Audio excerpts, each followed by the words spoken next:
बातम्या आहेत जुन्नर तालुक्यातील नारायणगाव येथून। नारायणगाव एस स्टँड परिसरातून वय वर्ष 18, 20 आणि 27 असलेल्या 3 तरुणांकडून 3 गावठी पिस्तूल व 9 काडतुसे हस्तगत करण्यात आले आहेत। पुणे ग्रामीण दहशतवाद विरोधी शाखा व स्थानिक गुन्हे शाखेने ही उल्लेखनीय कामगिरी बजावली आहे। नारायणगाव परिसरात दहशतवाद विरोधी शाखा व स्थानिक गुन्हे शाखा पुणे ग्रामीण यांच्या संयुक्त कारवाईत 3 संशयितांना ताब्यात घेण्यात आले आहे। या आरोपींकडून 3 गावठी पिस्तूल, 9 जिवंत काडतुसे आणि स्प्लेंडर मोटरसायकल असा एकूण 1,75,000 रुपयांचा मुद्देमाल जप्त करण्यात आला आहे। ही कारवाई पुणे ग्रामीणचे पोलीस अधीक्षक संदीप सिंह गिल्ल यांच्या मार्गदर्शनाखाली दिनांक 30 ऑक्टोबर 2025 रोजी पार पडली।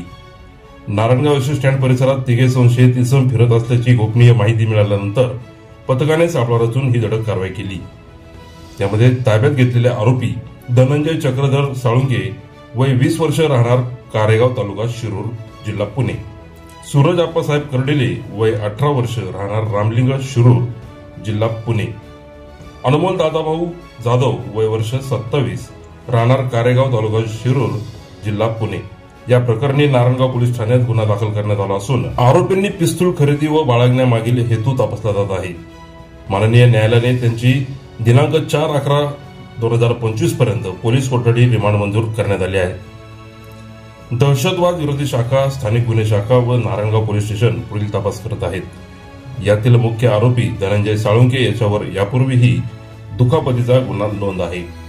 सदरची कामगिरी ही पुणे ग्रामीणचे पोलीस अधीक्षक संदीप सिंह गिल्ल, अप्पर पोलीस अधीक्षक रमेश चोपडे, उपविभागीय पोलीस अधिकारी धनंजय पाटील यांच्या मार्गदर्शनाखाली स्थानिक गुन्हे शाखेचे पोलीस निरीक्षक अविनाश शेळीमकर, दहशतवाद विरोधी शाखाचे सहाय्यक पोलीस निरीक्षक प्रकाश पवार, स्थानिक गुन्हे शाखेचे सहाय्यक पोलीस निरीक्षक महादेव शेलार, नारायणगाव पोलीस स्टेशनचे सहाय्यक पोलीस निरीक्षक प्रवीण सपांगे, पोलीस उपनिरीक्षक जगदीश पाटील आणि पथकातील अंमलदार विक्रम तापकीर, दीपक साबळे, मोहसिन शेख, संदीप वारे, ओंकार शिंदे, गणेश चंदनशिव, हेमंत विरोळे, अक्षय नवले, रवींद्र जाधव, सुनील कोळी, संकेत जाधव, चेतन पाटील यांनी केले आहे।